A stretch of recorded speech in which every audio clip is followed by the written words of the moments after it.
கிண்ணத்துல ரத்தத்தை ஊத்தி ரொம்ப நேரமா யாகம் பண்ணிக்கிட்டு இருக்காங்க. அப்புறம் ரொம்ப சத்தமா மந்திரங்களையும் உச்சரிச்சுட்டு இருக்காங்க. அப்படி பண்ணிடாதடா, தயவு செய்து நான் சொல்றதை கேளு. சாமிக்கு கொஞ்சமாவது பயப்படணும். அவங்க அம்மா எவ்வளவு சொல்லியும் குமுதா அதை கேட்கவே இல்லை. தொடர்ந்து அவங்க மந்திரங்களை சொல்லிக்கிட்டே இருந்தாங்க. அப்புறம் ஒரு கிண்ணத்துல ரத்தத்தை ஊத்தி அதுல மாவு எடுத்து போட்டு அதை பிசைய ஆரம்பிச்சாங்க. அப்புறம் அக்னிகுண்டத்துல இருக்கிற எரிஞ்சிட்டு இருக்கிற கறி துண்டை எடுத்து அதுல போடுறாங்க. அப்புறம் மறுபடியும் பிசைய ஆரம்பிக்கிறாங்க. அப்புறம் அந்த மாவுல ஒரு பொம்மை செய்யறாங்க. அம்மா, நம்ம சந்தோஷத்துக்காக பண்றது எதுவுமே தப்பே கிடையாதுமா. இப்படி சொல்லிட்டு குமுதா கையில ஒரு கத்தி எடுத்து அந்த பொம்மையை 7 துண்டா வெட்டுறாங்க. வெட்டின ஒவ்வொரு பாகங்களா எடுத்து 7 வெவ்வேறு பாத்திரங்கள்ல போடுறாங்க. அந்த எல்லா பாத்திரத்துலயும் ரத்தம் இருக்கு. இதெல்லாம் பண்ணி முடிச்சதுக்கு அப்புறம் அவங்க ஒரு குழந்தை மாதிரி ஒரு காட்டுக்குள்ள போறாங்க.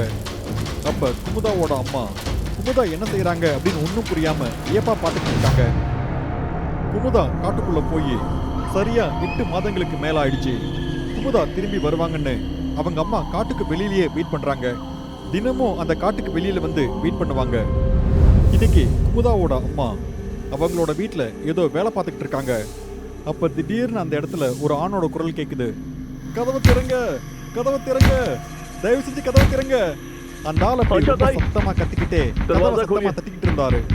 குமுதாவோட அம்மா அந்த கதவை திறந்து பார்க்கும்போது அங்க ஒரு ஆள் ரத்த வெள்ளத்துல தான் முன்னாடி நின்றுட்டு இருக்கிறத பாக்குறாங்க. அவர் பீமா. 2 பேரும் ஒரே கிராமத்தை சேர்ந்தவங்க. அட பீமா, நீயா? என்னப்பா இந்த நேரத்துல இப்படி வந்திருக்க? என்ன உன் துணியெல்லாம் முழுவதும் ரத்தத்துல நெறிஞ்சிருக்கு, என்ன ஆச்சு? இல்ல, எனக்கு அதுக்கெல்லாம் நேரம் இல்ல. நீங்க சீக்கிரம் வாங்க, இல்ல அந்த சூனியக்காரி என்னோட மகளை கொன்னுருவா. பீமாவோட வாயில இருந்த சூனியக்காரி அப்படிங்கிற வார்த்தையை கேட்ட உடனே குமுதாவோட அம்மாவுக்கு புரிஞ்சிருது. பீமா பேசிட்டு இருக்கிறது வேற யார பத்தியும் இல்ல, அவங்களோட சொந்த மக குமுதாவை பத்தி தான். என்னாச்சு அவளுக்கு? என்னாச்சு அவளுக்கு? சொல்லுப்பா. அப்படியா? ஆனா அந்த சூனியக்காரி கூட என் மகன் இருக்கான். நான் என் மகனை அவகிட்ட இருந்து எடுக்க முயற்சி பண்ணும்போது அவ என் மேல மந்திரத்தெல்லாம் ஏவி விட்டுட்டு இருக்கா. சரி, நீங்க சீக்கிரம் வாங்க, இல்ல அவ என் மகளை என்ன வேணாலும் பண்ண வாய்ப்பு இருக்கு. கவலைப்படாத, அவளுக்கு ஏதோ ஆக நான் விட மாட்டேன், நான் இருக்கேன். பீமாவோட பேச்சை கேட்டு குமுதாவோட அம்மா ஆஷா அந்த காட்டுக்குள்ள போறாங்க. தான் மக குமுதாவை தேடி அந்த காட்டுக்குள்ள அங்கேயும் இங்கேயும் அலைஞ்சிட்டு இருக்காங்க. அவங்க அந்த காட்டுக்குள்ள எங்க தேடியும் குமுதா அந்த காட்டுல எங்கேயுமே காணோம். பீமா ரொம்ப சோர்வாயிட்டாரு. அப்புறம் அவர் அவரோட மகனை பத்தியே யோசிச்சுக்கிட்டு இருந்தாரு. அப்ப அவரோட கண்கள் ஈரமாகுது. அப்புறம் தான் தலையில அடிச்சுக்கிட்டு அவர் சொல்றாரு, நான் கனவுல கூட நினைச்சு பார்க்கல இவ்வளோ ஒரு மோசமான சூழ்நிலை வரும்னு. நான் பண்ண பாவத்துக்கு எனக்கு இதுவும் வேணும், இன்னமும் வேணும். நான் பண்ண பாவத்துக்கு தண்டனை இதுதான் போல. என்ன சொன்ன? அவளோட பானைய நீ உடைச்சியா? நீ எவ்வளவு பெரிய தப்பு பண்ணிருக்கேன்னு உனக்கு கொஞ்சம் கூட தெரியலப்பா. ஆஷா பீமாவை பார்த்து இப்படி சொல்றாங்க. அவங்க மேலும் பீமாவை பார்த்து சொல்றாங்க, என்ன இப்ப என்ன நடந்துச்சுன்னு எனக்கு சரியா சொல்லு. ஆஷா அம்மா, 2 மாசத்துக்கு முன்னாடி என் பையனுக்கு 10 மாசம் ஆச்சு. சிட்டியில இருந்து என் ஃப்ரெண்டு வந்திருந்தாரு. நான் அவரை குடிக்கிறதுக்காக காட்டுக்குள்ள கூட்டிட்டு போனேன். என்ன பீமா, என்ன நீ எதுக்காக இந்த காட்டுக்குள்ள கூட்டிட்டு வந்திருக்க? நான் என்ன காட்டுக்குள்ள வந்து வேட்டையாட போறேன்? குடிக்கிறதுக்கு நம்ம பிளாட்லயே குடிச்சிருக்கலாமே. நம்ம எதுக்கு இந்த காட்டுக்குள்ள வந்தோம்? அட்வென்ச்சருக்காகவும் ஒரு த்ரில்லுக்காகவும் தானே வந்தோம். இந்த காட்டுக்குள்ள வந்து குடிக்கிறது கூட எனக்கு ரொம்ப போரா இருக்கு. ஜெய் இப்படி சொல்லிட்டு குடிக்க ஆரம்பிச்சிட்டாரு. அப்புறம் அந்த காட்டை மறுபடியும் சுத்தி முத்தியும் பார்த்துட்டு மறுபடியும் அவர் குடிச்சிட்டு ஏதோ சொல்ல ஆரம்பிச்சிட்டாரு. ஆனா அவர் சொல்றத பீமா கொஞ்சம் கூட காதுல வாங்கிக்கவே இல்லை.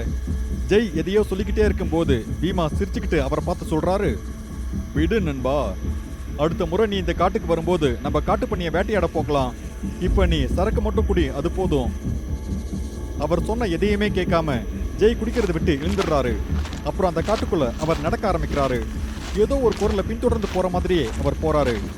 அவர் ரொம்ப தூரம் போனதுக்கு அப்புறம் அவருக்கு எதிரில் ஒரு பொண்ணு தெரியுறாங்க. அவங்க சிவப்பு கலர் துணியில ஒரு மணப்பெண் கோலத்துல இருந்தாங்க. ஜெய் அந்த பொண்ணை அப்படியே மேலேயும் கீழேயும் பார்க்கறாரு. அந்த பொண்ணை பார்த்துக்கிட்டே இருக்கும்போது அந்த பொண்ணோட வயிற்றுல பார்க்குறாங்க. அந்த பொண்ணோட வயிற்றுக்கிட்ட அவங்க பானையை கட்டியிருந்தாங்க. குழந்தை வயிற்றுல இருக்கிற மாதிரி அந்த பானையை அவங்க வயிற்றுல வச்சிருந்தாங்க. அங்க 4 பானைகள் இருந்தது.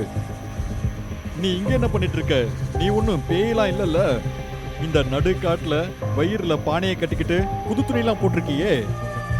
பத்ரம், என்னோட புள்ள பத்தி ஒரு வார்த்தை கூட பேசாது. அப்படி பேசுனா உன்னை நான் உயிரோட கூட விட மாட்டேன். இங்க இருந்து போயிட நீ. ஜெய்க்கு பின்னாடி நின்று பீமா அந்த பொண்ணு சொன்னதெல்லாம் கேட்டுக்கிட்டு இருக்காரு. சிவப்பு கலர் துணியில அந்த பொண்ணை பார்த்ததும் பீமாவோட எண்ணம் மாற ஆரம்பிக்குது. அப்புறம் அடுத்த நொடியே அவர் மனசை சமாதானப்படுத்திக்கிறாரு. அப்புறம் ஜெய்யை பின்னாடி இழுத்து அவர் சொல்றாரு, ஜெய், நம்ம இங்க இருந்து போயிடலாம். நீ எதுவும் அதிகம் பேசாத. இவளை பத்தி தான் என்னோட ஆபீஸ்ல ஏதோ பேசிக்கிட்டு இருந்தாங்க. வா, நம்ம இங்க இருந்து போயிடலாம். பீமா ஜெய்யை பின்னாடி இழுத்து இப்படிலாம் சொல்லிக்கிட்டு இருக்காரு. ஆனா ஜெய் பீமா சொன்ன எதையும் கேட்காம, அப்படியா, நீ அந்த பொண்ணு தானே, நீ குமுதா தானே, நீ ஒரு மாய பொம்மைய வயித்துல வச்சுக்கிட்டு பிசாசோட குழந்தைய பெற்றெடுக்கலாம்னு நினைக்கிறியா? சொல்லு, அப்படிதானே? உன்னை பார்த்தா வேடிக்கையா இருக்கு. உன்னை பார்க்கறதுக்கு ஏதோ வித்தக்காரி மாதிரியே இருக்கு. அந்த பானை ஏன் வச்சிருக்க? ஜெய் குமுதாவை பார்த்து ரொம்ப கிண்டல் பண்ணிட்டு குமுதாவை நோக்கி அவர் நடந்து போறாரு. அவர் குமுதாவுக்கு ரொம்ப பக்கத்துல போயிடுறாரு. அப்புறம் அவங்களோட கன்னத்தை தொட்டு, அப்புறம் அவங்களோட உதட தொட்டு அதில் அப்படியே மசாஜ் பண்ணிக்கிட்டே அவர் சொல்றாரு, வா, என் கூட வா. இந்த பானையை பற்றிலாம் எனக்கு எதுவும் தெரியாது. ஆனால் நீ என் கூட வந்தா நான் உன்னை அம்மாவாக்குவேன். சந்தோஷம்னா என்னன்னு நான் உனக்கு காட்டுறேன், வா. ஜெய் குமுதாவை பார்த்து அப்படி சொல்லிட்டு ஜெய் குமுதாவோட உடல்ல அங்கேயும் இங்கேயும் தொட்டுக்கிட்டு இருந்தாரு. அப்புறம் ஜெய்யோட கை மெதுவா குமுதா கட்டி இருக்கிற பானையை நோக்கி போகுது. உடனே குமுதா ஜெய்யோட உடம்புல இருந்து அவரோட கையை பிடுங்கி எடுத்துடுறாங்க. ஒரே செகண்ட்ல ஜெய்யோட கையே போயிருது. அப்புறம் அடுத்த நொடி அவர் வலியால அலற ஆரம்பிக்கிறாரு. இங்க நடக்கிறதெல்லாம் பார்த்து பீமா ரொம்ப பயந்து போயிடுறாரு. அப்புறம் அடுத்த நொடியே குமுதா ரொம்ப கோவப்பட்டு ஜெய்யோட கழுத்தை பிடிச்சு அப்படியே காத்துல மேல தூக்குறாங்க. ஜெய் வலி தாங்க முடியாம அப்படியே அலறிட்டு இருந்தாரு. குமுதா ஜெய்யோட கழுத்திலேயே பிடிச்சிட்டு இருக்கிறதால அவரால் மூச்சு விட முடியாம அவரோட கண் அப்படியே வெடிச்சு சிதறுது. நான் சொன்னனா இல்லையா, நீ என் விஷயத்துல தலையிடாதன்னு சொன்னனா இல்லையா? போயிடு, நீ போயிடுன்னு நான் சொன்னேன். குமுதா இப்படி கோவமா சொல்லிட்டு ஜெய்யோட கழுத்தை இன்னும் அதிகமா நெரிக்க ஆரம்பிக்கிறாங்க. அவரோட கழுத்தையே உடைஞ்சு போகுது. அப்புறம் அவரோட கண்கள் அப்படியே வெளியே வந்துருது. இதெல்லாம் பார்த்து நின்றுட்டு இருந்த பீமா பயத்துல நடுநடுங்கி போறாரு. அப்ப திடீர்னு குமுதாவோட வயித்துல ஏதோ அழுக்கு இருக்கிற மாதிரி இருக்கு. உடனே குமுதா கீழே குனிஞ்சு பாக்குறாங்க. அதை பார்த்ததும் அவங்களோட சுயநினைவே போன மாதிரி அவங்களுக்கு ஆயிடுச்சு. அவங்க ஜெய்யோட கழுத்தை பிடிச்சு ஜெய்யை தூக்கி போடும்போது உண்மையில அங்க நடந்தது என்ன அப்படின்னா, அவங்க ஜெய்யோட கழுத்தை உடைக்கும் போது ஜெய் அவரோட காலால குமுதா வயிற்றுல இருந்த பானையை உடைச்சிடுறாரு. அதுல இருந்து பிசாசோட இதயம் தெரியுது. அந்த பானையில இருந்து ரத்தம் ஒழுகிட்டு இருக்கு. இத பார்த்த குமுதா ரொம்ப சத்தமா அழ ஆரம்பிச்சாங்க. அப்ப பீமாவுக்கு புரிஞ்சிருது, அப்ப அந்த இடத்துல ஒரு பெரிய பேரழிவு ஏற்பட போகுதுன்னு, யாராலையும் தப்பிக்க முடியாத ஒரு பேரழிவு அந்த இடத்துல நடக்க போகுதுன்னு அவருக்கு தெரியுது. பீமா குமுதா அழுத்திட்டு இருக்கிறதையே பார்த்துட்டு இருக்காரு. அப்ப குமுதா அவரை பார்த்து சொல்றாங்க, நீ கூட உன் புள்ளைக்கு தகப்பன் தானே. எப்போ உன்னோட புள்ளை இந்த காட்டுக்குள்ள காலடி எடுத்து வைக்கிறானோ அன்னைக்கு அவனோட இதயத்தை எடுத்து என் குழந்தைக்கு கண்டிப்பா வைக்க போறேன்டா நானு. அவங்க சொன்னதை கேட்டு நான் மறுபடியும் காட்டுக்கு வந்திருக்கேன். நேத்து தான் என்னோட மனைவி மார்க்கெட்ல இருந்து என் பையன் கூட சேர்ந்து இந்த காட்டு வழியா வந்திருக்காங்க. அவங்களுக்கு இந்த காட்டு வழியா வர வேண்டிய நிலைமை ஆயிடுச்சு. உங்களோட என்னோட மகனை ஏதோ சூனியம் பண்ணி கடத்தி வச்சிருக்காங்க. என் மனைவியும் ரொம்ப மயக்கமா இருக்கிறாங்க. ஆஷா தாயே, நான் உங்களை மட்டும்தான் நம்பி இருக்கிறேன் தாயே. என்னோட மகனோட உயிரை காப்பாத்துங்க. நான் உங்க காலில் விழுந்து கெஞ்சி கேட்கிறேன். இப்படி சொல்லிட்டு பீமா தொடர்ந்து அழுதுகிட்டே இருந்தாரு. இப்ப ஆஷாவுக்கு பீமாவோட எல்லா கதையும் தெரிஞ்சிருச்சு. இப்ப ஆஷா மட்டும் எதுவும் பண்ணலனா பீமாவோட மகன் பிழைக்க மாட்டான். இது எல்லாத்தையும் புரிஞ்சுக்கிட்ட குமுதாவோட அம்மா ஆஷா கண்களை மூடிக்கிட்டு சில மந்திரங்களை முணுமுணுக்க ஆரம்பிக்கிறாங்க. அப்புறம் கண்களை மூடிக்கிட்டே ஏதோ ஒரு திசையை பார்த்து அவங்க மெதுவா நடக்க ஆரம்பிக்கிறாங்க. கொஞ்ச தூரம் போனதுக்கு அப்புறம் ஒரு அக்னிகுண்டத்துக்கு முன்னாடி ஒரு பையன் படுக்க வைக்கப்பட்டிருக்கான். பீமா அதை பார்க்கறாரு. குமுதாவோட கவனம் முழுவதும் அங்க இருக்கிற பானை மேல மட்டும்தான் இருந்தது. அவங்க அப்போ ஒரு பானையை திறக்கிறாங்க. அந்த பானையிலிருந்து மாவால செய்யப்பட்ட கால்களை எடுக்கிறாங்க. அப்புறம் இன்னொரு பானையை திறந்து அதுல இருந்து தலையை எடுக்கிறாங்க. அப்புறம் குமுதா அதே மாதிரி 6 பானைகளை திறந்து அதுல இருந்து ஒவ்வொரு பாகமா எடுத்து ஒரு உருவத்தை தயார் பண்றாங்க. அது ஒரு பிசாசோட உடல். அந்த உடலுக்கு ஒரே ஒரு புறதா இருந்தது. அந்த உருவத்துல இதயம் இல்ல. உடனே குமுதா எழுந்து பீமாவோட பையனை நோக்கி நடக்க ஆரம்பிச்சாங்க. அப்போ பீமா சொல்றாரு, போதும் துணியக்காரி, உன் முன்னாடி இருக்கிறது பிசாசு இல்ல, அது என்னோட மகன். நீ மட்டும் அவனை தொட்டன்னு வையே, நீ அவ்வளவுதான். அம்மா, நான் சொல்றத கேளு. பீமா சொல்றது ரொம்ப உண்மையான ஒரு விஷயமா. நீ தயவு செய்து அவன் சொல்றத கேளு. தயவு செய்து அந்த மாதிரி பண்ணிடாத. அது ரொம்ப பெரிய பாவம். அம்மா, என்னை யாரும் தடுக்காதீங்க. நான் கண்டிப்பா இன்னைக்கு ஒரு அம்மாவாகத்தான் போறேன். நீ கூட என்ன தடுக்க முடியாது. சொல்லிட்டு குமுதா பீமாவோட பையனை தன் கையில எடுத்து வச்சுக்கிறாங்க. அப்புறம் இன்னொரு கையில ஒரு பெரிய கத்தி எடுத்து வைக்கிறாங்க. இத பார்த்து பீமா அவரோட பையனை காப்பாத்துறதுக்கு முன்னோக்கி நடந்து வராரு. அப்ப நிலத்துல இருந்து ஏதோ ஒரு கை வெளியே வந்து பீமாவோட காலை அது பிடிக்குது. அந்த கை ஜெய்க்கு சொந்தமான கைதான். இப்ப ஜெய் குமுதாவோட மந்திரங்களுக்கு கட்டுப்படுவாரு. பீமா முன்னோக்கி போகும்போது ஜெய் அவரை தடுத்தாரு.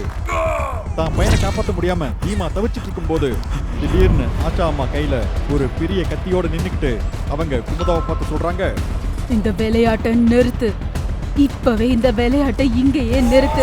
நான் உன்னை பெத்தெடுத்து வளர்த்ததுக்கு நீ இப்படி ஒரு அம்மாவாகாம கஷ்டப்படுறத நான் என் கண்ணார பாக்கணுமா?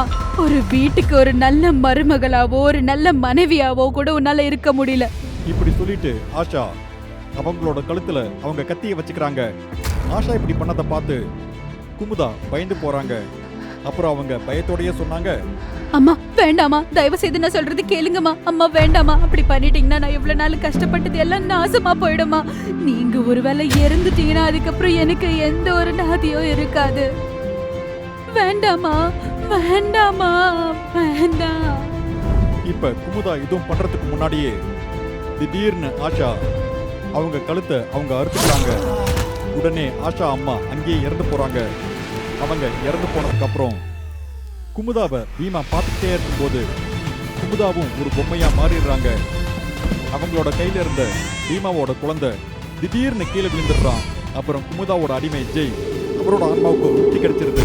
அப்புறம் பீமா அவரோட மகனை எடுத்துக்கிட்டு வீட்டுக்கு கிளம்பி போறாரு. அவர் போகும்போது கூட ஒரு பொருளையும் சேர்த்து எடுத்துட்டு போறாரு.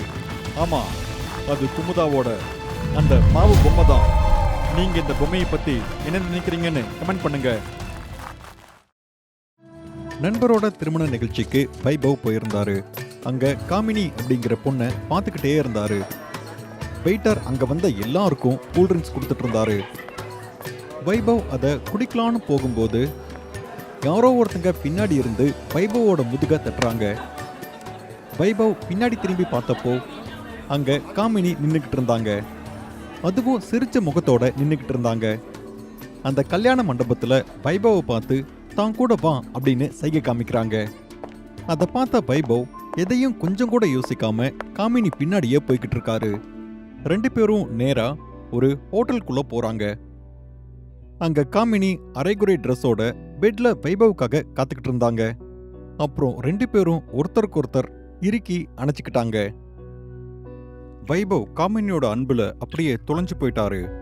காமினியும் வைபவும் ஒருத்தருக்கு ஒருத்தர் அன்பை பரிமாறிக்கிட்டாங்க. யாரோ ஒருத்தங்களோட திருமணத்துல பார்த்த காமினி கூட வைபவ் இப்ப தனியா இருக்காரு. அவங்க ரெண்டு பேரும் அந்த நேரத்துல ரொம்ப சந்தோஷமா இருந்தாங்க. வைபவுக்கு அது ரொம்ப பிடிச்சிருந்தது. ரெண்டு பேரும் இப்படி தொடர்ந்து அன்பை பரிமாறிக்கிட்டே இருந்து அப்புறம் கொஞ்ச நேரம் கழிச்சு ரெண்டு பேரும் அவங்களோட ட்ரெஸ்ஸை போட்டுக்கிட்டாங்க. அப்போ காமினியை பார்த்து வைபவ் கேட்குறாரு, நாம மறுபடியும் மீட் பண்ணலாமா? நீ உயிரோட இருக்கிறியான்னு பாரு, அப்புறம் பார்க்கலாம். இப்படி சொல்லிட்டு காமினி சிரிச்சுக்கிட்டு அந்த ரூமை விட்டு வெளியே போயிட்டாங்க. கொஞ்ச நாள் கழிச்சு வைபவ் அன்னைக்கு நடந்த சம்பவத்தை பத்தியும் அந்த பொண்ணை பத்தியும் யோசிச்சுக்கிட்டே இருக்காரு. காமினியை சந்திச்சதுக்கு அப்புறம் அவருக்கு உடம்பு சரியில்லாம போக ஆரம்பிக்குது. அவரோட எடையும் கூட குறைஞ்சுக்கிட்டே வருது. அவரோட காம எண்ணங்களும் அதிகமாகிக்கிட்டே வருது. அதனால வைபவ் எப்பவுமே காமினியை பத்தி மட்டுமே யோசிச்சுக்கிட்டே இருக்காரு. அவர் தன்னோட கனவுல கூட காமினியை நினைச்சுக்கிட்டு இருக்காரு. அவர் அப்பப்ப திடீர்னு எழுந்து காமினி முன்னாடி நின்னுட்டு இருக்கிறதா நினைச்சு அவங்கள கற்பனையில கட்டி பிடிச்சுப்பாரு. இப்படியே சில வாரங்கள் போயிட்டு இருக்கு. வாரங்கள் அப்படியே மாதமாகுது. அப்படியே 3 மாதங்களுக்கு அப்புறம் ரொம்ப இளமையான பையனா இருந்த வைபவ் இப்ப வயசான ஒருத்தரா மாறிட்டாரு. வைபவ் இப்படி வயசானவரா மாறி 13 வருஷங்கள் கடந்து போயிடுச்சு. அவரோட ஒருதலை காதலால அவர் ரொம்ப வெறுப்பான ஒரு மனுஷனா மாறிட்டாரு. அத அவர் கொஞ்சம் கூட உணரவே இல்லை. அவரோட உடல்நிலை இப்படி இருக்கிறத பார்த்து சமூகத்துல யாரும் அவரை அங்கீகரிக்கல. மக்கள் எப்பவுமே வைபவை விலக்கி வச்சுக்கிட்டே இருந்தாங்க. இந்த அவமானத்தை தாங்க முடியாம அவர் சூசைட் பண்ணிக்கலாம் அப்படின்னு முடிவு பண்றாரு. அவர் சூசைட் பண்றதுக்காக ரயில் வர நேரமா பார்த்து ரயில் தண்டவாளத்துல போய் அவர் படுக்கிறாரு. அப்ப திடீர்னு யாரோ ஒருத்தரோட குரல் கேக்குது. நீ ரொம்ப கோழையான ஆள் வைபவ். இந்த குரலை கேட்டு வைபவ் பக்கம் பக்கம் சுத்தி பார்க்கறாரு. ஆனா அங்க யாருமே இல்ல. இன்னும் நல்லா தேடி பார்த்ததுக்கு அப்புறம் ஒரு அகோரி ஒரு மரத்துல தலைகீழா தொங்கிட்டு இருந்தாரு. அவரை பார்த்து வைபவ் கேக்குறாரு, எனக்கு என்ன ஆச்சுன்னு உங்களுக்கு தெரியாது. இந்த உலகம் ரொம்ப மோசமானது. இங்க யாரை பத்தியும் யாருக்கும் கவலை இல்ல. அதனாலதான் நான் சொல்றேன், நீ ஒரு கோழை அப்படின்னு. அந்த அகோரி சொன்ன வார்த்தையை கேட்டு வைபவ் ரொம்ப கோவப்படுறாரு. அவரால் கோபத்தை கட்டுப்படுத்த முடியாம அந்த ரயில் தண்டவாளத்தை அப்படியே பிடுங்கி எடுத்து அதை அப்படியே நாலா பக்கமும் சுத்தி வீசுறாரு. அப்புறம் ரொம்ப கோவத்தோட அந்த அகோரியை நோக்கி நடக்கிறாரு. என்ன சொன்ன? நான் கோழையா? இரு நான் இப்ப யாருன்னு காட்டுறேன். இப்படி சொல்லிட்டு வைபவ் அகோரியை நோக்கி நடக்க ஆரம்பிச்சாரு. அப்போ அகோரி அவரோட கண்ணை மூடிக்கிட்டு மந்திரங்களை உச்சரிக்க ஆரம்பிச்சாரு. அதனால வைபவ் அப்படியே காத்துல பறக்க ஆரம்பிச்சாரு. இப்போ உன்னோட வலிமையை எங்கிட்ட காட்டு. காத்துல பறந்துட்டு இருந்த வைபவ் அந்த அகோரியை பிடிக்கிறதுக்கு முயற்சி பண்றாரு. ஆனா அவரோட முயற்சி தோல்வி அடைஞ்சிருச்சு. வைபவ் அவரோட தோல்வியை ஒத்துக்கிட்டாரு. நீங்க யாரு? நீங்க என்னை எதுக்காக கொல்லணும்? ஏன் என்ன கொல்ல நினைக்கிறீங்க? நீ இந்த உலகத்தை விட்டு விலகி இருக்க. நான் உன்னை கொல்லணும்னு நினைக்கல. நீ தான் தற்கொலை பண்ணிக்கணும்னு ஆசைப்பட்ட. நான் உன்னை காப்பாத்தினேன். ஆனா நீ என்னையே குறை சொல்ற. மக்கள் எப்பவுமே அவங்களோட தோல்விக்கு அடுத்தவங்க மேலதான் பழி சொல்லுவாங்க. நீ என்ன குறை சொல்லிட்டு இருக்க? அகோரியோட வார்த்தையை கேட்ட வைபவ் காத்துல பறந்துகிட்டே அழ ஆரம்பிச்சாரு. வைபவோட கண்ணில் கண்ணீரை பார்த்ததும் அகோரி அவரை கீழே இறக்கி விட்டுறாரு. வைபவ் அகோரி கிட்ட எதுவும் சொல்றதுக்கு முன்னாடியே அகோரி வைபவ் கிட்ட சொல்றாரு, எனக்கு நடந்தது தெரியும். நீ ஒரு சூனியக்காரி கூட உறவு வச்சிருந்த. அவ உன்கிட்ட இருந்து இளமைய பறிச்சு உன்னை இப்படி கேவலமான நிலைமைக்கு ஆளாக்கிட்டா. இல்ல அப்படிலாம் ஒண்ணும் இல்ல. அவ என்ன காதலிக்கிறா. கண்டிப்பா ஒரு நாள் வருவா. என்ன சொல்ற? அந்த சூனியக்காரி திரும்பவும் வருவாளா? வைபவ் சொன்னதை கேட்டு அகோரி ரொம்ப சத்தமா சிரிக்க ஆரம்பிக்கிறாரு. அப்புறம் அவரு வைபவ் மேல பரிதாபப்படுறாரு. ஆனா அந்த அகோரி சிரிக்கிறத பார்த்து வைபவுக்கு மறுபடியும் கோபம் அதிகமா வருது. உடனே வைபவ் கோபத்துல அகோரியை எட்டி உதைக்கிறாரு. ஆனா திடீர்னு அகோரி காணாம போயிடுறாரு. வைபவோட கால் மரத்துல மோதிடுது. ஆனா அந்த மரம் 2 துண்டா கீழே விழுந்துருது. மரம் இப்படி உடைஞ்சிருக்கிறத பார்த்து வைபவ் ரொம்ப ஆச்சரியப்படுறாரு. அவர் எதையும் புரிஞ்சுக்கிறதுக்கு முன்னாடி யாரோ ஒருத்தங்க பேசுற குரல் அவருக்கு கேக்குது. அந்த சூனியக்காரி உங்ககிட்ட இருந்து இளமைய பறிச்சிருக்கலாம். ஆனா உனக்கு ஒரு வரம் கிடைச்சிருக்கு. இப்ப நீ அந்த வரம் என்னன்னு கண்டுபிடிச்சிருப்ப. உடனே வைபவ் பின்னாடி திரும்பி பார்க்கறாரு. அந்த அகோரி அப்போ காத்துல அப்படியே பறந்துகிட்டு இருக்காரு. என்ன? நீ என்ன சொல்ற? அகோரியோட பேச்சை கேட்டு வைபவ் அப்படியே ஷாக் ஆகுறாரு. தான் காதலிச்ச ஒரு பொண்ணு தான் தன்னோட இந்த நிலைமைக்கு காரணம்னு வைபவ் நினைக்க ஆரம்பிக்கிறாரு. அந்த பொண்ணு தான் இதுக்கெல்லாம் காரணம்னு வைபவுக்கு தெரிஞ்ச உடனே வைபவுக்கு கோவத்துல அப்படியே தலையே வெடிக்கிற மாதிரி இருக்கு. அப்புறம் கோவத்துல கத்த ஆரம்பிக்கிறாரு. அப்போ அந்த அகோரி சொல்றாரு, கத்துறதால ஒன்னும் ஆகாது. உனக்கு தைரியம் இருந்தா நீ அவளை பழி வாங்கு. அவளை நீ கொன்னுடு. ஆனா அவ எங்க இருக்கான்னு கூட தெரியாது. அப்புறம் நான் எப்படி பழி வாங்குறது? வைபவ் அப்படி சொல்லி முடிக்கிறதுக்கு முன்னாடி அந்த அகோரி சொல்றாரு, அவ எங்க இருக்கான்னு எனக்கு தெரியும். வா நாம போய் பார்க்கலாம். அவளுக்கு உன்ன ஞாபகம் இருக்கா இல்லையான்னு கூட தெரியல. அந்த சூனியக்காரி எங்க இருக்கான்னு சொல்லு. நான் போய் கண்டிப்பா அவளை கொன்னே தீருவேன்.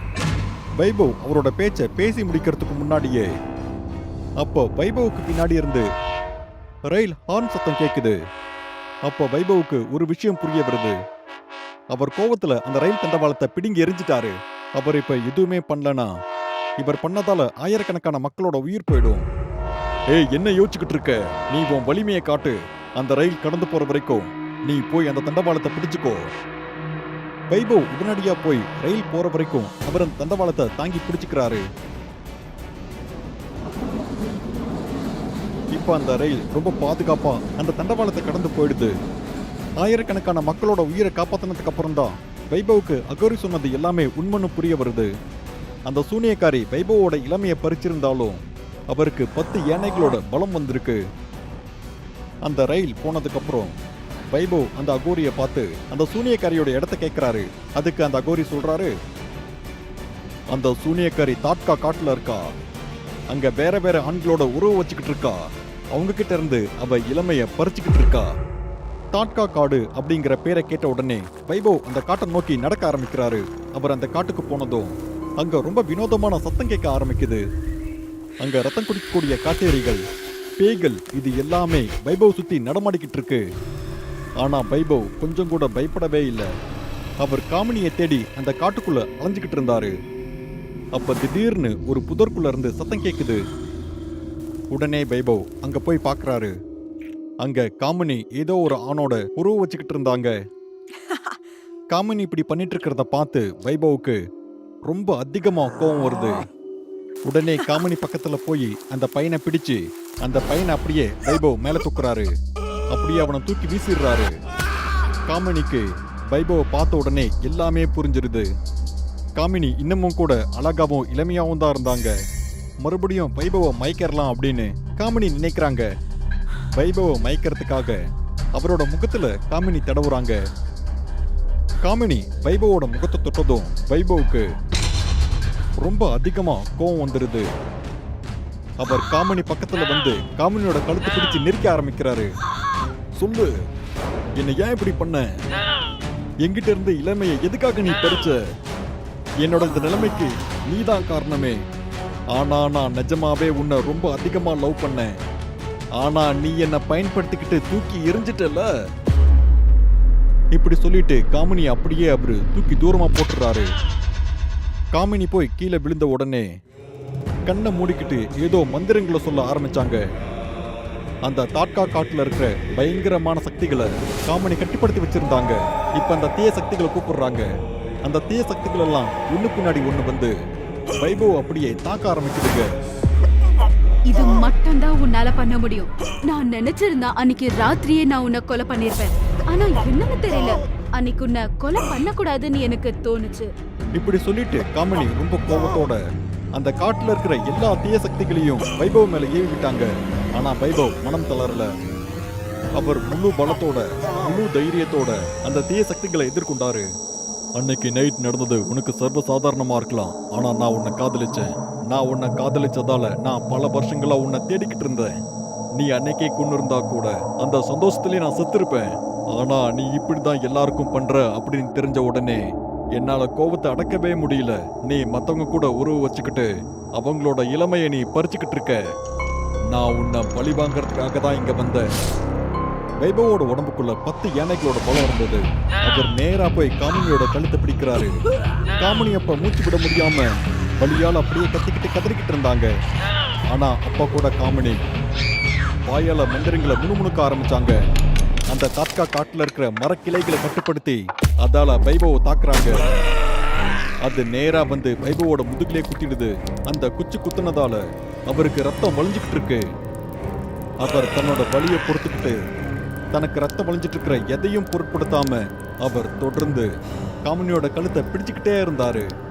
அப்படியே கொஞ்ச நேரம் கழிச்சு காமினி மூச்சு விட முடியாம காமினி ரொம்ப தவிக்கிறாங்க. அவ்வளோ வழியிலையும் கூட காமினி சிரிச்சுக்கிட்டே வைபவ் கிட்ட சொல்றாங்க, ரொம்பவே நன்றி. அப்படி சொல்லிட்டு காமினி இறந்து போயிடுறாங்க. அப்ப வைபவ் காமினிய பார்த்து கண்ணீர் விட்டு அழுதுகிட்டு இருக்காரு. தான் யாரை காதலிச்சனோ அவங்களையே நான் கொன்னுட்டனே அப்படின்னு வைபவ் அழுதுகிட்டே இருந்தாரு. காமினி அவரு ஒருதலை பட்சமா லவ் பண்ணியிருந்தாலும் அவரோட லவ் உண்மையானது. அப்ப திடீர்னு யாரோ ஒருத்தங்க பின்னாடி இருந்து பேசுற சத்தம் அவருக்கு கேக்குது. தேங்க்யூ வைபவ், அவளோட ஆத்மா சாந்தி அடையும்னு நான் நம்புறேன். அது யாருன்னு வைபவ் திரும்பி பார்க்கறாரு. அது வேற யாரும் இல்ல, அந்த அகோரி தான். காமினி இந்த காட்டுக்குள்ளதான் இருப்பாங்கன்னு சொன்ன அதே அகோரி தான் அங்க நின்னுகிட்டு இருக்காரு. அகோரி நீங்களா? இது எல்லாத்தையும் நீங்க வேணும்னே பண்ணீங்களா? இல்ல வைபவ், நீ யாரை இத்தனை வருஷமா லவ் பண்ணையோ அதே காமினியை தான் நானும் லவ் பண்ணேன். அவளோட உண்மையான பேர் காமினி இல்ல, ராமாயண காலத்துல இருந்தே காட்டுல வசித்து வந்த அந்த பேய் தான் திரிமுண்டா. அவளுக்கு ஒரு வரம் கிடைச்சிருந்தது. அவ எந்த இளைஞர் கூடயாவது உறவு வச்சுக்கிட்டா அவங்களோட இளமை இவளுக்கு கிடைச்சிடும். ஆனா அந்த இளைஞருக்கு 10 யானைகளோட பலம் கிடைக்கும். அகோரி சொன்ன எல்லாத்தையும் கேட்டு வைபவ் யோசிக்க ஆரம்பிக்கிறாரு. அப்புறம் கேக்குறாரு, காமினி உங்களை லவ் பண்ணியிருந்தா உங்களுக்கும் 10 யானையோட பலம் கிடைச்சிருக்குமே. நீங்க அவளை லவ் பண்ணியிருந்தா வேற ஒருத்தன் கூட உறவு வச்சுக்கிறதுக்கு நீங்க எப்படி அனுமதிச்சீங்க சொல்லுங்க. நான் ஒரு அகோரி, எனக்கு நல்லாவே தெரியும். அந்த சூனியக்காரி திரிமுண்டாவுக்கு பெரிய சாபமும் இருந்தது. அவ ஒருவேளை யார் கூடயாவது உறவு வச்சுக்கல அப்படின்னா அவளால இளமையா இருக்கவே முடியாது. அதனால அவ உறவு வச்சுக்கிட்டா அது எனக்கு ரொம்ப அதிகமான கோவத்தை கொடுக்கும். அவ யார் கூடலாம் உறவு வச்சுக்கிறாளோ அவங்க எல்லாரும் 10 யானையோட பலத்தை பெறுவாங்க. அதனால அவ உறவு வச்சுக்கிற எல்லாத்தையும் நான் கொல்லுவேன். இது காமினிக்கும் ரொம்ப நல்லாவே தெரியும். அப்படின்னா நீங்க என்னையும் அப்பயே கொண்டு இருக்கணுமே. ஆமா, கொண்டு இருக்கணும் தான். நான் இப்படி காமினி நினைச்சு ஃபீல் பண்ணிட்டு இருந்தனோ நீயும் அதே மாதிரி ஃபீல் பண்ணிட்டு இருந்த. எனக்கு என்ன பார்க்குற மாதிரியே இருந்தது. அதே மோகம், அதே பைத்தியம். அதனால தான் காமினிய நான் உன்னை கொள்ள சொன்னேன். நீ காமினிய கொன்னு அவளுக்கு முக்தி கொடுத்துட்ட. அந்த அகோரி காமினி பத்தின முழு கதையும் வைபவ் கிட்ட சொல்றாரு. அப்ப வைபவ் சிரிச்சுக்கிட்டே அந்த அகோரி கிட்ட சொல்றாரு, காமினி இன்னும் சாகல, அவ இன்னும் உயிரோட தான் இருக்கா. என்னோட இதயத்துல என்னைக்கும் உயிரோடவே இருப்பா. இப்படி சொல்லிட்டு அந்த தாட்கா காட்டை விட்டு வைபவ் வெளியே போய்கிட்டு இருக்காரு. இந்த மாதிரி நீங்க காட்டு வழியா போயிட்டு இருக்கும் போது யாராவது உங்களை கூப்பிட்டா அவங்கள நீங்க கடந்து போயிருங்க. உங்களை கூப்பிடுறது வைபவா கூட இருக்கலாம். இப்போ அந்த வைபவுக்கு 10 யானையோட பலம் இருக்கு. 10 வயசான துருவ் தான் அக்கா சாரா கூட மொட்டை மாடியில படுத்து தூங்கிட்டு இருக்கான். அப்ப இரவு சரியா 1 மணி இருக்கும். திடீர்னு துருவ் கண் விழிச்சு பார்க்கறான். அப்ப அவனோட கண்ணுக்கு ஏதோ ஒரு கருப்பு நிழல் மாடியிலிருந்து கீழே குதிச்ச மாதிரி தெரியுது. உடனே துருவ் போய் கீழே எட்டி பார்க்கறான். அங்க மூலையில ஒரு வயசான பாட்டி நின்னுகிட்டு இருக்காங்க. அவங்க துருவ கூப்பிட்டுக்கிட்டு இருக்காங்க. துருவ் எதுவும் பேசாம மாடியில பாட்டி இருக்கிற பக்கமா போறான். அங்க போய் மாடியோட காம்பவுண்ட் சுவர் மேல ஏறிக்கிறான். பாதி தொங்குன மாதிரி அவன் கீழேயே பார்த்துக்கிட்டு இருக்கான். அவன் அங்கிருந்து கொஞ்சம் நகர்ந்தாலும் கூட அவன் அப்படியே கீழே விழுந்துருவான். ஆனா துருவோட ஒட்டுமொத்த கவனமும் கீழே இருக்கிற அந்த பாட்டி மேலேயே இருந்தது. அப்போ எதிர்பாராத விதமா அப்படியே கால் தவறி கீழே விழ போறான். அப்போ அவனோட அக்கா ஷாரா வந்து அவனை அப்படியே எட்டி பிடிச்சுக்கிறாங்க. துருவ், நீ என்ன பண்ணிக்கிட்டு இருக்கீங்க? தூக்கத்துல நடக்கிற இந்த வியாதி உனக்கு எப்ப சரியாகும்னு தெரியல. எனக்கு ரொம்ப கஷ்டமா இருக்கு. சாரா துருவ காப்பாத்திட்டாங்க. ஆனா துருவ் குளிர்ல அப்படியே நடுங்கிட்டு இருக்கான். அவன் ரொம்ப குளிர்ச்சியா உணர்றான். ஷாரா துருவோட நெத்திய தொட்டு பார்க்கறாங்க. அவனுக்கு அப்ப காய்ச்சல் ரொம்ப அதிகமா இருந்தது. ஷாரா உடனே துருவ தூக்கிக்கிட்டு அவனை ரூமுக்கு கொண்டு போயிடுறாங்க. அவனோட லேசான காயத்துக்கு அவங்க மருந்தும் கொடுத்தாங்க. அன்னைக்கு நைட் துருவ் ரொம்ப நிம்மதியா தூங்கிட்டான். அடுத்த நாள் காலையில எழுந்த உடனே துருவுக்கு காய்ச்சல் இன்னும் அதிகமானது. உடனே ஷாரா துருவோட காய்ச்சலுக்கு மருந்தை கொடுத்து தூங்க வைக்கிறாங்க. ஆனாலும் துருவுக்கு காய்ச்சல் கொஞ்சம் கூட குறையல. சாயந்தரம் வரைக்கும் வெயிட் பண்ணி பார்த்தும் கூட அவனுக்கு காய்ச்சல் கொஞ்சம் கூட குறையல. உடனே சாராவுக்கு புரிஞ்சிருது, இவனை ஹாஸ்பிட்டல் கூட்டிட்டு போனாதான் உடம்பு சரியா போகும் அப்படின்னு. நீங்க ஒன்றும் கவலைப்பட வேண்டாம், இதெல்லாம் சீசனுக்கு வர காய்ச்சல் தான். நான் கொஞ்சம் மருந்து எழுதி தரேன், துருவ் சீக்கிரம் சரியாயிடுவான், ஒன்றும் கவலைப்படாதீங்க. டாக்டர் அப்படி சொன்ன உடனே சாராவுக்கு கொஞ்சம் நிம்மதியா இருந்தது. அங்க மருந்து சாப்பிட்டுட்டு திரும்பவும் வீட்டுக்கு போயிட்டாங்க. சாரா வீட்டுக்கு போன உடனே தன்னோட அப்பா அம்மாவுக்கு கால் பண்ணி நடந்த எல்லாத்தையும் சொல்லலாம்னு நினைச்சாங்க. வாரம் ஒரு முறை வந்து பார்க்குற தன்னோட அப்பாவையும் அம்மாவையும் தொந்தரவு பண்ண வேண்டாம் அப்படின்னு சாரா அவங்க கிட்ட எதுவுமே சொல்லல. இப்போ 2 நாள் முடிஞ்சிருச்சு. ஆனாலும் துருவோட காய்ச்சல் கொஞ்சம் கூட குறையவே இல்லை. துருவ் தூங்கிட்டே இருக்கும்போது திடீர்னு தூக்கத்துல ஏதேதோ முணுமுணுக்க ஆரம்பிச்சான். சில சமயம் சத்தமா கத்துனான், சில சமயம் அழ ஆரம்பிச்சான். இன்னைக்கு நைட் 1 மணி ஆயிடுச்சு. துருவோட காய்ச்சல் இப்போ கொஞ்சம் சரியா போயிடுச்சு. அவன் இப்போ கண் திறந்து பார்க்கறான். தன்னோட அக்கா தான் காலுக்கு கீழே படுத்து தூங்கிட்டு இருக்காங்க. துருவ் தன்னோட அக்காவை கூப்பிடாம பெட்ல இருந்து அப்படியே கீழே இறங்கி பார்க்கறான். அப்ப திடீர்னு யாரோ ஒருத்தங்க துருவோட காலை பிடிச்சு பெட்டுக்கு கீழே இழுத்துட்டு போறாங்க. துரு பெட்டுக்கு கீழே போனதும் சத்தமா கத்த ஆரம்பிக்கிறான். வலியால் அப்படியே துடிச்சுக்கிட்டு இருக்கான். ஆனா அவன் அவ்வளோ கத்தியும் சாரா எந்திரிக்கவே இல்லை. துரு வேற ஏதோ ஒரு உலகத்துக்கு போயிட்டான் போல. அடுத்த நாள் காலையில சாரா எந்திரிச்சு பார்க்கறாங்க. தான் பக்கத்துல படுத்துட்டு இருந்த தம்பி துருவை காணோம். உடனே அவங்க வீடு முழுவதும் தேடி பார்க்கறாங்க. அவங்க எவ்வளோ தேடியும் துரு அங்க இல்லை. அப்புறம் அவங்க ரொம்ப சோகமாயிடுறாங்க, அழவும் ஆரம்பிக்கிறாங்க. அப்ப திடீர்னு யாரோ ஒருத்தங்க ரொம்ப சத்தமா சிரிக்கிற மாதிரி சாராவுக்கு கேக்குது. உடனே சாரா பெட்க்கு கீழே போய் பார்க்கறாங்க. அங்க தம்பி துரு குளிர்ல அப்படியே நடுங்கிட்டு இருந்தான். உடனே சாரா பெட்டுக்கு கீழே இருந்த துருவை எடுத்துட்டு போய் பெட்ல உட்கார வச்சுட்டு கேக்குறாங்க, த்ருவ், இங்க கீழே என்ன பண்ணிக்கிட்டு இருக்க? உனக்கு கொஞ்சம் கூட உடம்பு சரியில்லைன்னு ஞாபகம் இருக்கா இல்லையான்னு எனக்கு தெரியல. ஆனா நான் சொல்ற ஒரு பேச்சு கூட கேட்க மாட்டேங்கிற. உனக்கு ஏதாவது ஆச்சுன்னா நான் என்ன பண்ணுவேன்? சாரா இப்படி கேட்டதும் துரு ஏதோ முணுமுணுக்க ஆரம்பிக்கிறான். சாரா அதை எதையும் பொருட்படுத்தாம மூடிட்டு இருக்கிற துருவோட கண்ணை தான் கையால் அப்படியே திறந்து பார்க்கறாங்க. அதை பார்த்த உடனே சாரா அப்படியே பயந்து போயிடுறாங்க. அவனோட கண்ணுக்குள்ள ஏதோ ஒரு உருவம் இருக்கு. அந்த உருவத்தோட விரல் அப்படியே வெளியே வருது.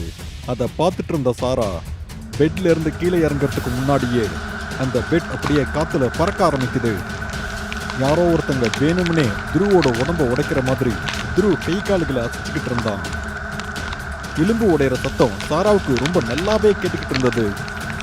இவ்வளோ வலிக்கு அப்புறமும் கூட துரு அப்படியே சத்தமா சிரிச்சுக்கிட்டு இருந்தான். துரு இப்படி சிரிச்சிட்டு இருக்கிறத கேட்டு சாரா ரொம்ப பயத்தோட பார்த்துக்கிட்டு இருந்தாங்க.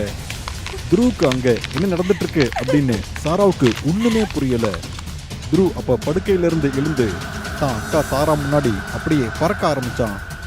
அவனை கூப்பிடு, இல்ல உன் தம்பியை நான் இப்படியே கொன்னுடுவேன். இப்படி துரு கத்தி சாரா கிட்ட சொல்லிக்கிட்டு இருந்தான்.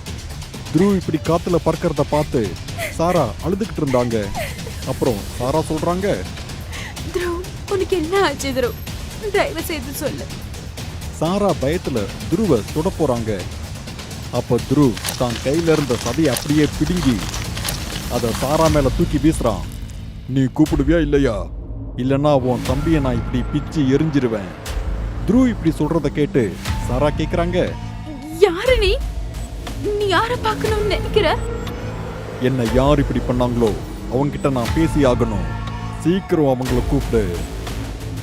இப்படி ஒரு கருப்பு உருவம் காத்துல அப்படியே பறந்துகிட்டு சாரா கிட்ட பேசிட்டு இருக்கிறத சாராவோட அப்பா அம்மா கதவு கிட்ட நின்று பாத்துக்கிட்டு இருந்தாங்க.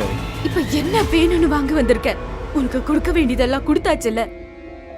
இப்படி துருவோட அம்மா அந்த கருப்பு நிழல் கிட்ட சொல்லிக்கிட்டு இருக்காங்க. அவங்க அம்மா அப்படி சொன்ன உடனே காத்துல பறந்துட்டு இருக்கிற துருவும் கட்டில பறந்துட்டு இருக்கிற சாராவும் கீழே விழுறாங்க. உடனே சாரா போய் அவங்க அம்மாவை கட்டி பிடிச்சுக்கிறாங்க. துரு ஒரு ஓரமா உட்கார்ந்து குளிர்ல நடுங்கிட்டு இருக்கான். அம்மா, என்ன பேசுறீங்கம்மா? த்ருவுக்கு என்ன ஆச்சுமா? என்ன ஆச்சுன்னு சொல்லுங்க. அவனுக்கு சரியாகுமா இல்லையா? தான் அம்மாவை கட்டி பிடிச்சிட்டு இருந்த சாரா தான் அம்மா கிட்ட இந்த மாதிரி கேள்விகளை கேட்டுட்டு இருக்காங்க. ஆனா சாராவோட அம்மா ரொம்ப அமைதியா இருந்தாங்க. துரு பக்கத்துல உட்காந்துட்டு இருந்த சாராவோட அப்பா சொல்றாரு, குமுத், சரியான நேரம் வந்துருச்சு. நீ உண்மையை இப்ப சொல்லு. சாராவோட அப்பா அப்படி சொன்னதும் சாரா அவங்க அம்மா கிட்ட இந்த மாதிரி கேள்விகளை கேட்கறாங்க. ஆனா சாராவோட அம்மா எதுவுமே சொல்லல. சாரா தொடர்ந்து கேள்விகளை கேட்டாங்க. அவங்க அம்மா எந்த ஒரு பதிலும் சொல்லாம நேரா ஒரு ரூம்ல போய் கூட்டிக்கிட்டாங்க. அடுத்த நாள் காலையில துருவுக்கு வைத்தியம் பார்க்கறதுக்காக டாக்டர் வந்திருந்தாரு. துருவோட உடல்நிலை முன்ன இருந்ததை விட உடல்நிலை கொஞ்சம் சரியா இருக்குன்னு டாக்டர் சொல்லிக்கிட்டு இருந்தாரு. துரு அமைதியா பெட்ல படுத்துக்கிட்டு இருந்தான். அவனோட அம்மா அவனை கவனிச்சுக்கிட்டு இருந்தாங்க. எல்லாரும் அமைதியா இருந்தாங்க. அப்போ நைட்டும் வந்துருச்சு. நைட் வந்த உடனே எல்லாரும் பயப்பட ஆரம்பிச்சாங்க.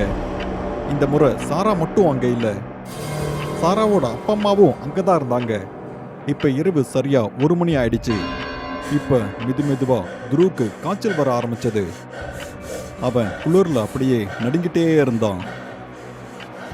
மறுபடியும் துருவோட கண்ணை திறந்து பார்த்தப்போ அவனோட கண்ணில் அதே கருப்பு உருவம் தெரிஞ்சது. இந்த தடவை அந்த உருவம் யாருன்னு உத்து பார்க்க ஆரம்பிச்சாங்க. அவனோட கண்ணில் ஏதோ வயசான பெண்மணியோட உருவம் தெரிஞ்சது. அது யாருன்னு உத்து பார்த்துக்கிட்டே இருக்கும்போது ஒரு கருப்பு உருவம் சாராவை சுத்த ஆரம்பிச்சது.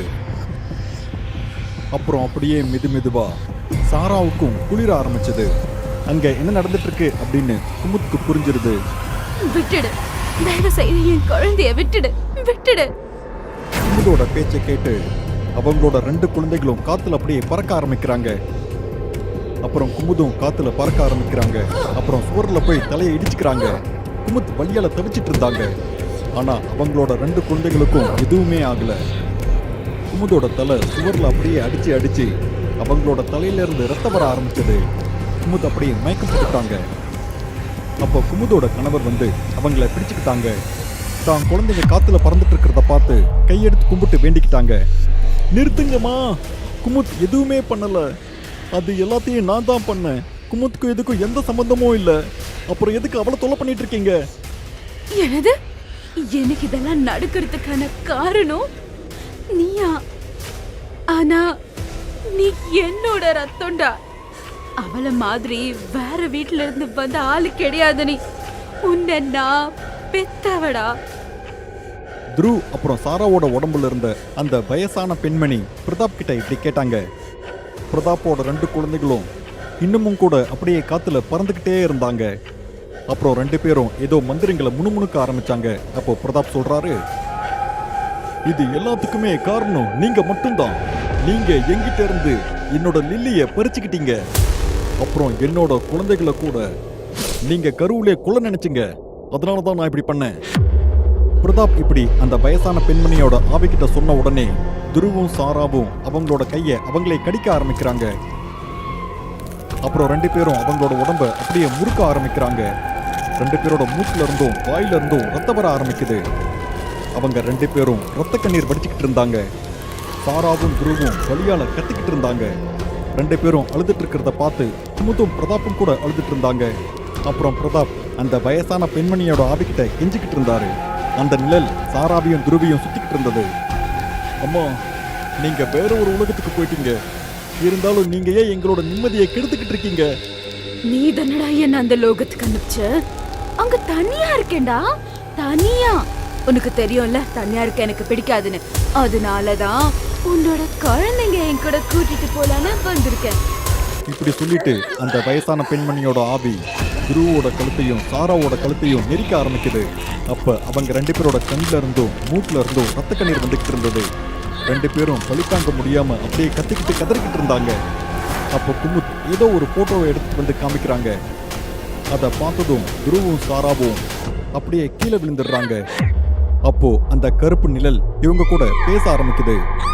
தயவு செய்து அதை என் கண்ணு முன்னாடியில இருந்து எடுத்துடுங்க, தயவு செய்து எடுத்துடுங்க. இப்படி சொல்லிட்டு அங்கிருந்து போக முயற்சி பண்ணுது. உடனே குமுத் அது போற பக்கமெல்லாம் அந்த போட்டோவை காமிக்கிறாங்க. அப்புறம் அந்த நிழல் கத்த ஆரம்பிக்குது. அப்புறம் காத்துல பறந்து வந்து பிரதாப்போட கையை கிழிக்க ஆரம்பிக்குது. ஆனா பிரதாப் அப்போ உறுதியா நின்னுக்கிட்டு இருந்தாரு. பல முறை போராடுறதுக்கு அப்புறம் அந்த நிழல் அப்படியே தானா அமைதியாயிடுச்சு. அந்த நிழலோட உருவம் எல்லாருக்கும் தெரிய ஆரம்பிக்குது. உன் மேல எனக்கு எவ்வளவு ஆசைன்னு தெரியுமாடா? உன்னை பெத்து வளர்த்து ஆளாக்குனவடா நானு. என்ன பத்தி மறந்துட்டல. ஆனா நீ என்ன பத்தி மறந்து நான் சாகணும்னு சொல்லி எல்லாமே நீ பண்ணிருக்க. இந்த மாதிரி கேவலமான ஒருத்தனை பெற்றதுக்கு எனக்கு ரொம்ப வெக்கமா இருக்கு. அம்மாவோட வலிமிகுந்த வார்த்தையை கேட்டு பிரதாப் சொல்றாரு, அம்மா, நீங்க எனக்காக பண்ண விஷயத்த அந்த கடவுளாலையும் பண்ண முடியாது. அப்பாவோட கொடுமையிலிருந்து தப்பிக்கிறதுக்காக தான் நீங்க சூனியம் பண்ண ஆரம்பிச்சீங்க. நீங்க அந்த சூனியத்திலேயே மூழ்கிட்டீங்க. அம்மா, நைட்டு 12 மணிக்கு நீங்க பச்சரிசி எடுத்துக்கிட்டு சுடுகாட்டுக்கு போவீங்க. அது எனக்கு ஞாபகம் இருக்கு. நீங்க ஒரு சூனியக்காரி ஆகலாம். அந்த சூனியத்தோட உதவியால உங்களால அப்பாவை கட்டுப்படுத்த கூட முடியும். அதனால தினமும் போடுற சண்டை அப்படியே நின்னுடும். அப்புறம் நாம எல்லாம் சந்தோஷமா வாழ முடியும். அது நடந்ததுதான். ஆனா அம்மா, நீங்க மெதுவா சூனியத்துக்கு அப்படியே அடிமையாயிட்டீங்க.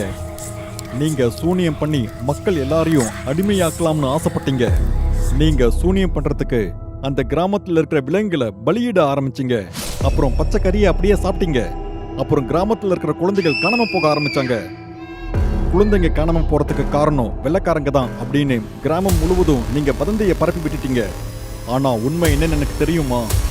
நீங்க தான் குழந்தைகளை கடத்திட்டு போய் அந்த குழந்தைகளை பலி கொடுத்தீங்க. நான் தான் இத கிராம மக்கள் கிட்ட சொன்னேன். உங்களை என்ன பண்ணணுமோ கிராமத்தாட்கள் சேர்ந்து அதை பண்ணாங்க. ஆமாம்மா, நான் தான் குமுத் கிட்ட சொல்லி இந்த உண்மையை கிராம மக்கள் கிட்ட சொல்ல சொன்னேன்.